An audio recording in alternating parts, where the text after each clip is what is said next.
7 horas, né? Não tem nenhum horário não marcado? Não é mesmo? Então pronto. 7 horas lá em casa, terça-feira, quem puder. E quinta-feira também, 7 horas aqui na igreja, né? Eu estudo com o pastor. E as crianças têm a EBD com a tia Sheila na salinha. Também tem a EBD 4h30 aqui para nós, adultos aqui na igreja, certo? E o culto de oração, logo mais à noite, que nós estamos fazendo agora aqui. Chama o pastor. Hoje semana está de folga, deveria fazer neném, mas a neném é pouco do sabe. Deixa pra próxima. E sempre aquela tia.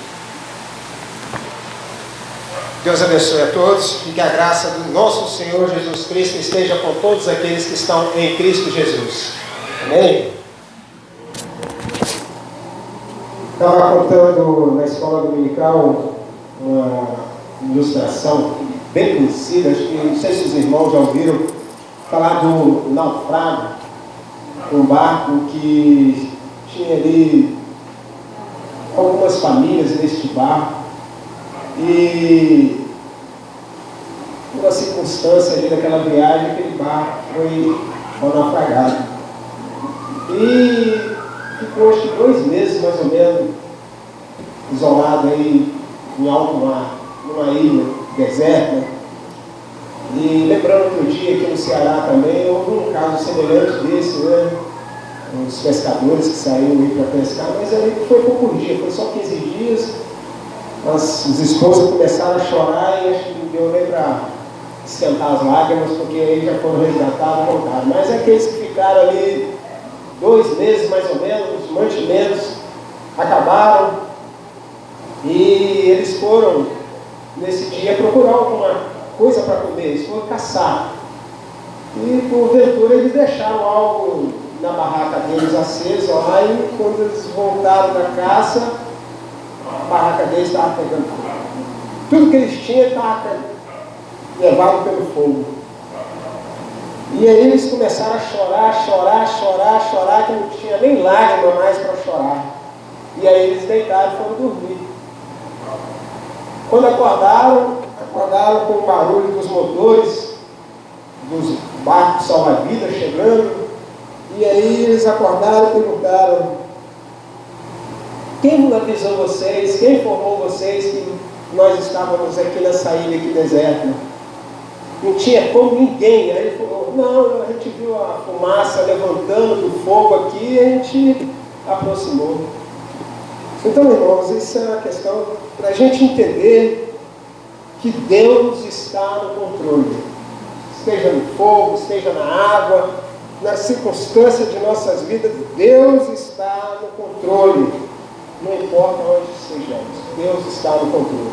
E com isso eu quero convidar os irmãos a abrir as suas Bíblias num texto bem conhecido dos irmãos que está no Evangelho de Lucas.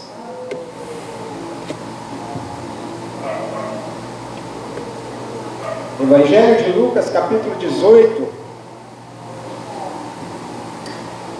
no versículo 18 a 22. Evangelho de Lucas, capítulo 18, versículo 18 a 22. Quem achou, diga amém. Quem não achou, diga misericórdia. Amém. Que diz assim a palavra de Deus. Lucas, capítulo 18, versículo 18 a 22, diz assim a palavra de Deus.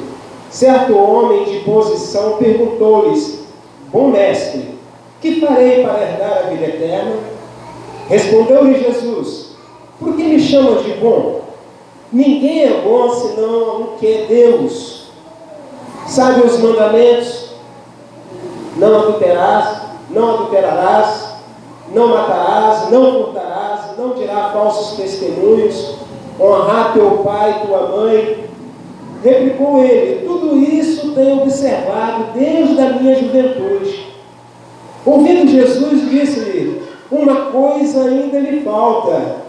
Vende tudo que tens, dá aos pobres, e terá um tesouro nos céus. Depois vem, siga-me. Mas Ouvindo ele estas palavras, ficou muito triste, porque era riquíssimo. Jesus, vendo assim, triste, disse: quão dificilmente entrarão no reino de Deus os que têm riqueza, porque é mais fácil passar um camelo no fundo de uma agulha do que entrar um rico no reino de Deus. E os que ouviram disseram: sendo assim, quem pode ser salvo? Mas ele respondeu: os impossíveis dos homens são possíveis para Deus. E disse Pedro: eis que nos deixemos nossa casa e te seguiremos.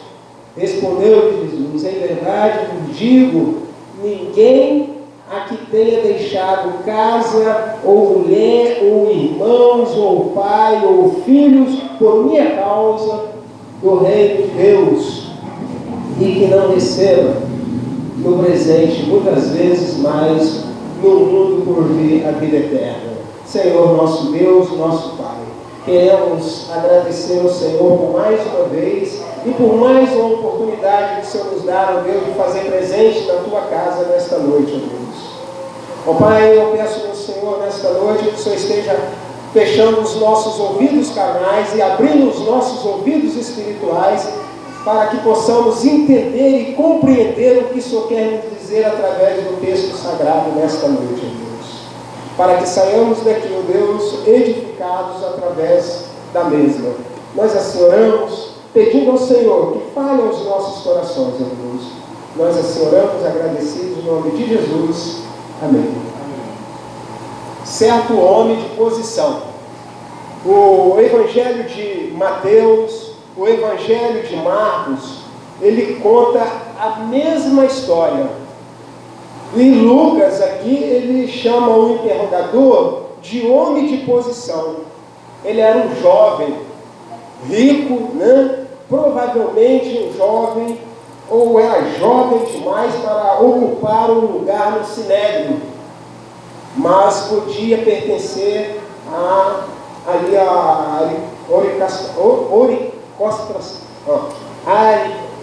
aristocracia, aristocrata. Palavra meio puxada aqui para desenrolar a língua do pastor. Então este homem provavelmente tinha problemas de entender a relação à vida eterna. Ele estava tão preocupado com as coisas, né, deste mundo. Provavelmente era um homem que tinha família, ele tinha um bom conhecimento da lei, ele tinha conhecimento de tudo da palavra, mas ele não conhecia a respeito da vida eterna. E por isso ele fala: bom mestre. E nas suas perguntas ao mestre, ele comete alguns erros. E vejamos aqui na palavra de Deus alguns erros ao indagar ao mestre. Versículo 18, ele diz: bom mestre. E Jesus responde que bom somente Deus. O adjetivo tem aqui um sentido de bondade, moral, nobreza de caráter. Ele achava que chamando Jesus de bom, ele ia receber algo assim, beneficiado da parte do Senhor. Ele achava que tratando o Senhor daquela posição, ele achava que Deus ia passar a mão na cabeça dele e ia dar os benefícios que ele achava merecedor. Então, não é desta forma. Jesus iria ali arrumar um lugarzinho no céu para dar a vida eterna. Tem muitas pessoas que pensam assim. Tem muitas pessoas que falam: eu sou filho de Deus, e Deus, quando eu sair dessa terra, Ele vai me arrumar um lugarzinho ali no céu. Olha, gente, isso aí já é um grande erro, um grande engano, que Deus não é Deus diminutivo, Ele é aumentativo. Lugarzinho no céu não existe. Há um lugar no céu, Ele está preparando para todos aqueles o que servem, para todos aqueles que obedecem, para aqueles que todos o que o conhecem e lhe servem de bom coração. Então, não é desta forma que devemos tratar de bom. Bom somente Deus. Há muitas pessoas que pensam e que têm esses pensamentos por acharem que conhecem a Bíblia de Gênesis a Apocalipse. Tem gente que fala, eu conheço os mandamentos, eu conheço de Gênesis a Apocalipse, mas não obedece, não cumpre o que está escrito, achando que por não falar palavra ou palavrão, dar esmolas, de estar na presença de Deus, na casa de Deus todos os dias, tenha minhas contas em dias, Deus vai conceder a essa pessoa um lugar no céu, vai conceder vida eterna para ele. Engano, Deus não vai conceder a vida eterna. Quem pensa desta forma está enganado. Fazendo essas coisas não possibilita de nós entrarmos no reino de Deus, de ser bom, de dar esmola, de estar na casa de Deus todos os dias. Isso não vai nos possibilitar de ter a vida eterna. Achar só porque conhecemos a Bíblia que Jesus é bom, teremos a nossa entrada no céu e herdaremos a vida eterna.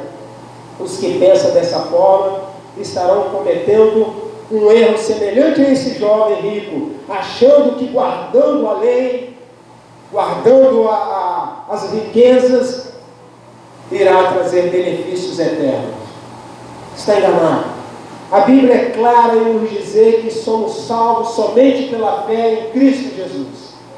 Efésios capítulo 8, versículo de 8 a 10, eu quero convidar os irmãos para ir lá em Efésios capítulo 2, versículo de 8 a 10.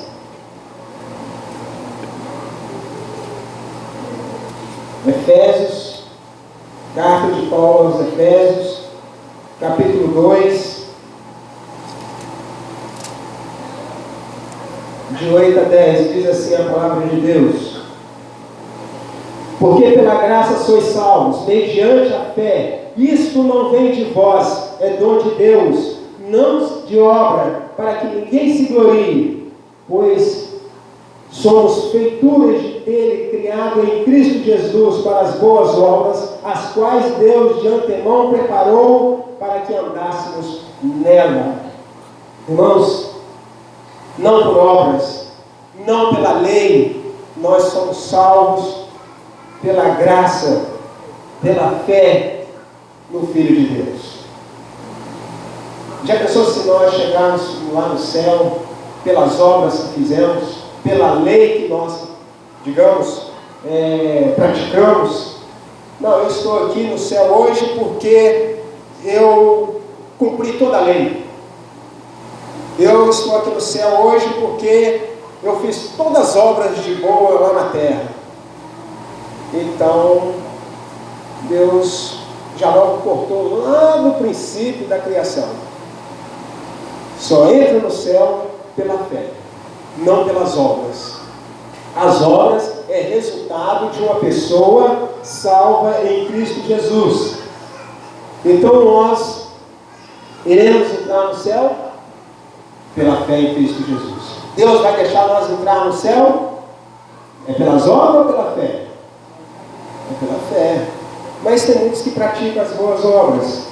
A gente vê por aí que praticam a lei e acham que pela lei, pelas obras, Deus vai deixá-lo entrar no céu. Versículo 18: o que farei para ter a vida eterna? Este homem queria resolver os seus problemas individuais. Ele queria salvar o seu próprio corpo, ele queria guardar as suas próprias riquezas, mas estava esquecendo da sua vida futura no céu. Ele estava esquecendo da sua vida espiritual. Ele estava não priorizando as coisas espirituais, ele estava priorizando as coisas materiais, ele estava priorizando as suas riquezas. E algo que ele estava prendendo e impedindo de priorizar a vida eterna. A Bíblia diz ou melhor dizendo, Jesus disse que, lá em 1 Coríntios capítulo 15, versículo 19, que a nossa esperança em Cristo não se limita apenas nessa vida. Quem pensa assim são os mais miseráveis, que pensa só nessa terra, que pensa só nesse mundo aqui, são os mais miseráveis. Isso é Cristo falando, são os mais infelizes de todos os homens, que não pensamos assim. Mas falamos que no mundo também tem várias religiões. Nós estamos falando de lei, nós estamos falando de salvação, nós estamos falando da fé. Então tem várias religiões. E todas as religiões professam que ela é a boa. Todas as religiões são a boa. Todas as religiões levam aos céus. Mas será que isso é verdade? Que a religião leva o homem ao céu? Que a religião é boa? Que a religião é verdadeira? A Bíblia diz que a verdadeira religião vem de um coração puro, honesto. Está lá em Isaías 29, versículo 13. Deus vê o que se passa no coração do homem. Ele não pode ser enganado. Ele sabe se você serve de forma ritual ou de forma hipócrita. A única adoração que ele recebe é que vem de um amor sincero, de um coração sincero, e pelo seu Filho, Jesus Cristo. A palavra de Deus também nos diz lá em Tiago, que a religião verdadeira é aquela que visita as viúvas, os órfãos, e assim sucessivamente. Essa não é a definição de religião, mas a declaração de que a melhor, de que os atos que nós podemos cometer é adoração. Todas as religiões se diz a melhor, mas nenhuma leva ao céu. Nenhuma pode nos dar a vida eterna. Versículo 20. Saber os mandamentos. Declarar os mandamentos. Os judeus, desde criança, do tamanho dos pequenininhos aqui, eles já sabem. Eles já sabem de qual salteado. Então declarar essas coisas, por isso que o jovem já falou, desde criança eu sei disso aí. Ele sabia de tudo em relação às Escrituras, mas em relação à sua vida eterna, ele não tinha conhecimento, porque ele tinha conhecimento sobre a lei. Declarar, decorar. Na época da lei, existia mais de 600 e poucos itens da lei para o homem cumprir. E era muito difícil. Se você quebrasse um elo da lei, perdia todos os outros benefícios, melhor dizendo. E Jesus veio e falou: eu não vim para abolir a lei, eu vim para cumprir a lei. Pois aquele que olhar, só olhar para o sexo oposto e desejar ao coração já pecou. Então a lei de hoje, que é a lei de Jesus, ela é muito mais severa do que o Antigo Testamento, irmãos. Antigamente era só na pedrada. Hoje não, hoje só de você olhar e desejar você já está pecando. E assim. Então naquela época não tinha como cumprir os 600 itens da lei. Mas Jesus, ele resumiu os 10 mandamentos em 2. Ele resumiu amar a Deus sobre todas as coisas e amar o teu próximo como a ti mesmo. Esses 2 mandamentos, ele resume os outros 8 todinho. É fácil cumprir? Não, não é fácil, mas também não é impossível cumprir, praticar esses 2 mandamentos. Ninguém tinha como cumprir toda a lei. Os doutores da lei criavam lei e colocavam sobre os ombros das pessoas. Hoje não é diferente. Você vê os homens criando lei, eles mesmos não cumprem a lei. E coloca sobre nós. Mas não seja religioso praticar o que Deus não mandou. Mateus capítulo 23, versículos de 1 a 14. Vamos ler esse texto para a gente entender um pouquinho o que a gente está falando. Mateus capítulo 23, de 1 a 14.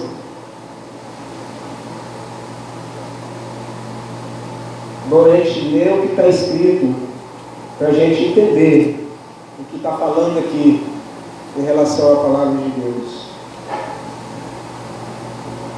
Mateus 23, de 1 a 14, diz assim: Então falou Jesus às multidões e aos seus discípulos: Na cadeira de Moisés se assentaram os escribas e os fariseus. Fazei e guardais, pois tudo quanto eles vos disserem, porém não imitem nas suas obras, porque dizem e não fazem.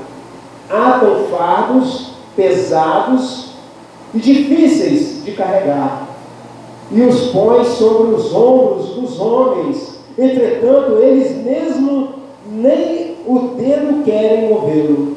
Praticam, porém, todas as boas obras, com o fim de serem vistos dos homens, pois alargam os seus filactérios, alongam as suas franjas, amam o primeiro lugar nos banquetes e as primeiras cadeiras nas sinagogas, as saudações nas praças e ao serem chamados mestre pelos homens. Vos, porém, não sereis chamados mestre, porque só é vosso mestre, e vos todos sois irmãos. Ninguém sobre a terra chamei vosso Pai, porque só um é o vosso Pai, aquele que está nos céus. Nem sereis chamados guias, porque só vós é guia, o Cristo. Mas maior dentre vós será vosso servo. E quem a si mesmo se exalta, será humilhado. E quem si mesmo se humilha, será exaltado. Ai de vós, escribas e fariseus hipócritas, porque fecham o reino dos céus diante dos homens, pois vós não entrais e nem deixa entrar os que estão entrando. Ai de vós, escribas e fariseus hipócritas, porque devorais as casas das viúvas e para justificar fazeis longas orações, e por isso sofrereis juízo muito mais severos. Irmãos, nós devemos orar sim pelas nossas autoridades, mas eu quero ser sincero, o próprio texto aqui nos deixa claro: não imitem o que eles fazem. A gente vê aqui que os nossos governantes estão fazendo, mas a gente ora por eles, mas não imitem o que eles estão fazendo. Eles estão preocupados com o seu exterior, mas não estão preocupados com o seu interior. É o que o rapaz aqui estava preocupado. Ele estava praticando o exterior, mas não estava praticando o interior. E assim sucessivamente. Oramos pela vida desses que praticam isso, para que um dia eles venham conhecer Jesus como Salvador. Você sabe que você está virando um religioso? Você sabe quando você está virando um religioso semelhante a esse rapaz? É quando você preocupa, ou você está preocupado com o arranjo, com o coral, ou com a roupa do pastor, do que a pregação. Isso é quando as pessoas estão virando um religioso. Você sabe quando você está virando um religioso? É quando você passa mais tempo na frente do espelho, antes do culto, do que se preparando espiritualmente para participar do culto. Esse rapaz era religioso. Você sabe quando você está virando um religioso? É quando você não consegue aturar os erros dos outros e, contudo, mais tolerante com os seus e dos seus familiares. Você sabe quando você está virando um religioso, igual a esse rapaz? É quando você participa de todas as atividades da igreja e não tem mais tempo para a sua família e para o que está a sós com Deus, tempo a sós com Deus. Você sabe quando você está virando um religioso? É quando você é zeloso para dar o dízimo, mas trata mal seus empregados e não perdoa aquele que lhe ofende e não pratica misericórdia com os pobres. Você sabe quando você está virando um religioso semelhante a esse rapaz? É quando a sua vida cristã gira em torno de elementos da igreja, que embora é legítimo, irmãos, mas não essenciais. O arranjo, a ornamentação do templo, tudo isso não são essenciais. E eu corro esse risco quando eu penso nesse púlpito, na pregação, no meu ministério pastoral, o título de pastor, de missionário transcultural, mas eu peço a Deus que me livre dessas coisas, que me livre para que eu não venha cair nesse mal que tem destruído muitos, aqueles que realmente focam nessas coisas, mas não focam nas coisas espirituais. Foi o erro desse rapaz. Ele estava focando nas coisas materiais que não são essenciais, mas esquecendo das coisas espirituais. Porque eu não posso girar a minha vida, meus irmãos, em torno dessas coisas, porque se eu girar a minha vida em torno dessas coisas, eu vou correr o risco de fazer o mesmo erro, ou cometer o mesmo erro, o mesmo engano desse rapaz, de não focar nas coisas espirituais, que é o essencial aqui, é a vida eterna. O que faço para herdar a vida eterna? O que faço, bom mestre? Ele sabia de tudo, ele sabia sobre a lei, ele sabia de todos os mandamentos, e nós muitas vezes nós sabemos de tantas coisas, e muitas vezes nós podemos correr o risco de esquecer, de focar das coisas espirituais. Que nem muitos têm ditos, que muitas vezes a igreja atual, ela não está se preocupando com as coisas espirituais.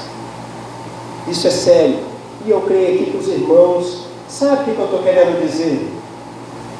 Quando a minha vida gira em torno dessas coisas, eu perco o meu foco da vida espiritual.